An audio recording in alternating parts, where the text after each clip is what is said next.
Is this the most significant machine in sports bike history?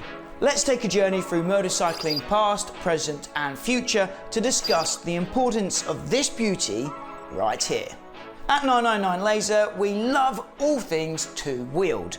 And as our regular viewers will know, we primarily focus on the dirt, but when the planets align and when the right story and the right bike comes our way, we're not afraid to venture onto the tarmac. And today is one of those days.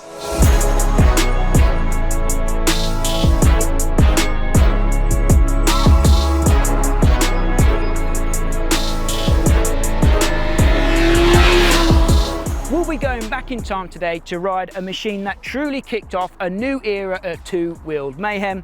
But first, let's rewind time back to the early 1980s and set the scene for the sports bike revolution. Back in the day, the sports bike scene was very different. Typically, the machines of the late 70s and early 80s were heavy and handled like cruise ships, a far cry from the scalpel-like bikes that we know of today. Back then, it was machines like the Honda CB750, which had 68 horsepower, and the 900cc Kawasaki Z1, which had 81 horsepower that ruled the sector. With those bikes, the power wars had begun, and Suzuki wanted to be part of it.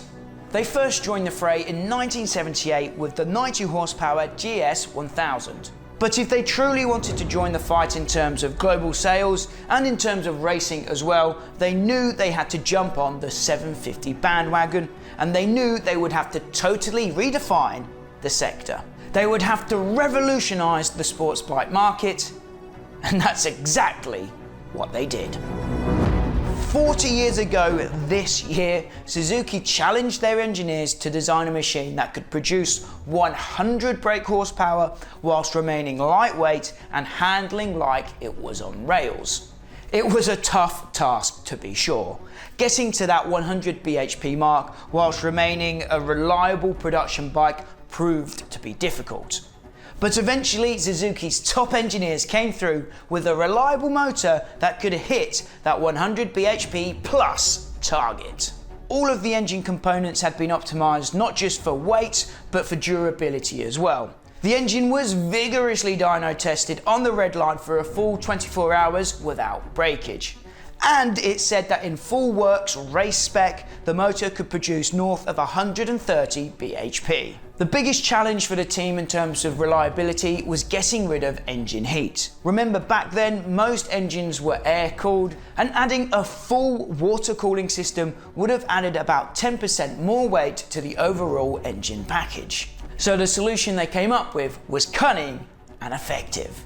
Basically, it was a better air cooling system combined with a separate oil cooling system for the top half of the engine. They called it the SACS, the Suzuki Advanced Cooling System. And this new system provided water cooling levels of heat dissipation without the weight penalty.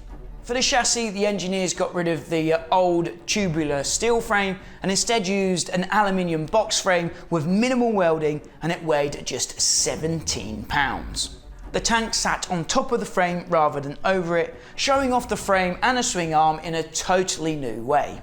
The bike's flat and functional look made it the closest thing to an endurance racer the general public had ever seen, and gave rise to its nickname, the slab side.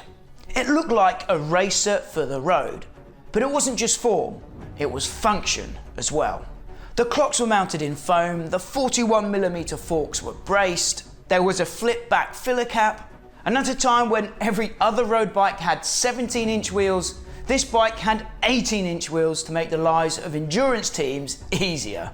In total, the thing weighed 176 kilograms, a 20% drop from what was normal at the time, and of course it had those impressive power numbers as well. 100 brake horsepower might not sound that remarkable today, but 4 decades ago it certainly took some doing. This bike definitely changed the game. And it celebrates its 40th birthday this year. And we've been lucky enough to get our hands on one of those bikes from 1985, and it's in mint condition. Let me introduce you to the Suzuki GXR 750, the bike designed to destroy the competition. But how well has it aged, and how well does it compare to modern bikes? Let's find out.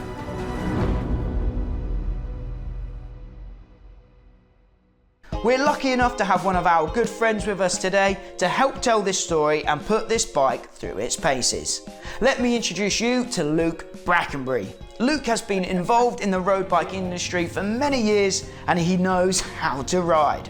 So I'm looking forward to seeing his reaction to this machine and hearing his thoughts on how far bikes have come in the past 40 years.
So this bike here, this model, is celebrating its 40th birthday this year. Now our test rider today, Luke, was only a wee lad when the bike came out, right? But I'm sure over the years you've spun some laps, put some miles on one of these. What's your backstory with a GSXR 750? Well, as you said, quite rightly, I was very young when they came out. So yeah, this was the poster bike for sports bikes, you know, and what every modern sports bike has to thank for what we get to ride today. So yeah, GSXRs for me were, you know, they had an attitude about them. They started a cult. They were hardcore race bikes on the road. Yeah. Then the GSXR 1100 came out, Bandits, Street Fighters, all sorts. So this engine and what this represented as a production bike set a tone, and particularly for the UK who loved sports bikes, a Gixxer very much set the benchmark for a lot of years. So hopping on the bike today, obviously it's been a long while since these have been ruling the road, and probably a long while since you've ridden one. How was it out there today? How much fun did you have, or how much fun didn't you have? I mean, this bike's in better condition than me, and, and I'm only 4 years old. I don't want to say it, but... Hey, that's, no. Do you know what? The engine is an absolute peach on these. You know, Suzuki really got it right with this engine, and even now as a 40-year-old bike, you can labour it in top gear and it just pulls so cleanly. It's exciting to ride. It's got some modern tyres on, but the suspension, you know, it's the engine that's the real joy of this still to enjoy. And if this was your bike, you'd be happy. The riding position, you know, remember Suzuki built this as a race bike on the road, and I've got 30-inch inside legs, so it's basically child's legs. It's practically a disability, and even for me getting on there, it's uncomfortable. But you've got a big lean over the bars with this big old tank. You sat in the bubble. You've got the rev counter, which is front and center, sat in foam. You feel like you're on a race bike. But you also reminded of how Suzuki's engineers built to their brief about making it as light as they could. And when you just adjust the mirrors, the bodywork's flexing. When we tried to put a camera on it earlier, the bodywork's flexing. It's really thin, and you think it's going to be really thick and heavy, but actually, they really they added lightness. You know, that was the whole goal. So riding around, you know, it is a pleasure, and it's mainly because of that engine. Yeah. But the brakes aren't anything to write home about. The anti-dive, not anti-die suspension on it. You know, it's very soft, and you know, on a few of the roads we were riding, you know, feels like it goes straight to the bump stops. It stops all right, but the engine outperforms the rest of the chassis components. The Suzuki engineers back in the day were essentially given a brief which was destroy the competition, right? They were kids as well. It was their youngest engineers. They were like in their early 20s. They wouldn't take the experienced old hands. The ones that weren't caught with any, you know, sort up in any red tape and going, oh no, bureaucracy, we can't do this or that. They were like, free hand, we can do whatever we want. So did they destroy the competition? What did the landscape of motorcycling look like before this came out and then after? Yeah, well, I mean, the GSXR wasn't the original sports bike. People say it was the Honda CB750, but everything before then was really like a sports tourer.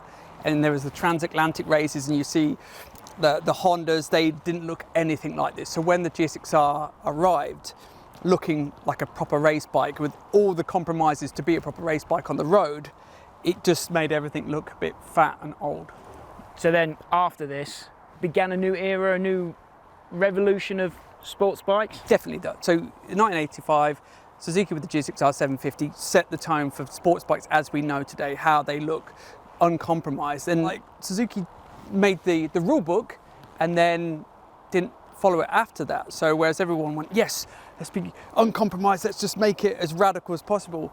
With further models, Suzuki just kind of diluted what that was about and went, oh, let's make it a bit more comfortable and let's actually make the wheels thicker because they were a bit thin. And, you know, they kind of went away from that. But as everyone went, this is how it could and should be done. Yeah. And the race teams, they loved it, you know, straight away in endurance racing, 24 hours it won, straight away in the production 750 TT it won. You know, it was built to do that job and it did it very well.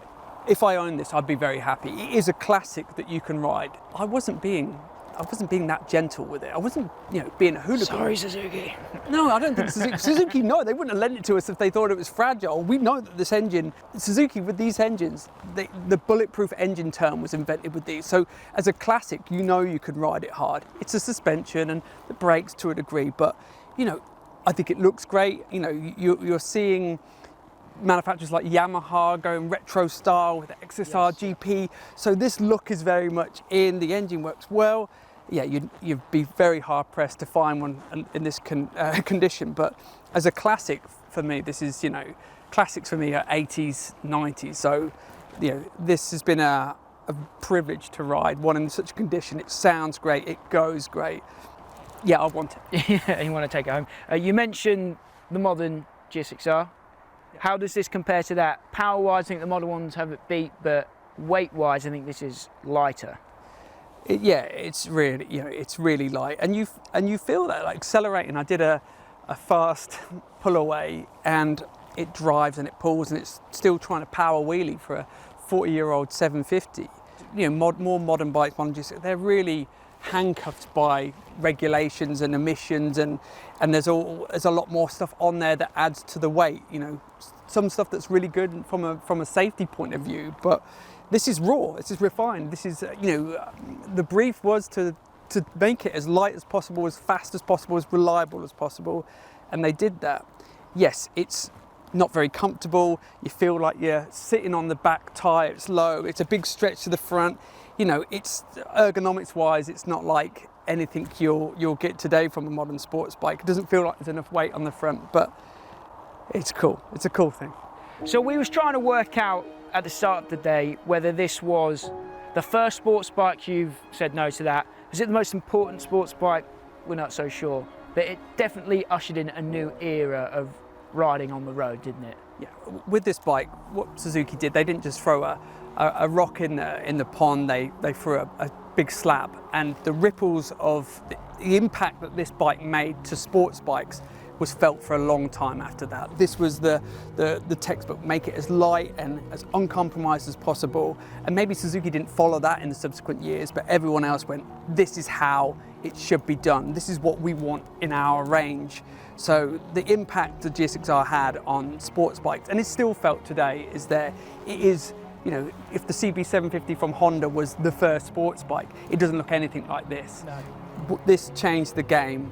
This looked like a proper race bike, you know, as a 4-stroke on the road. And then the appetite, you know, certainly through the late 80s, the 90s, everyone wanted sports bikes.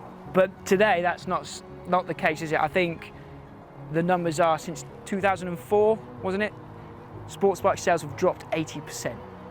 What can be done to sprinkle some of this magic back into that scene? Is there anything that Suzuki could do, that Honda could do?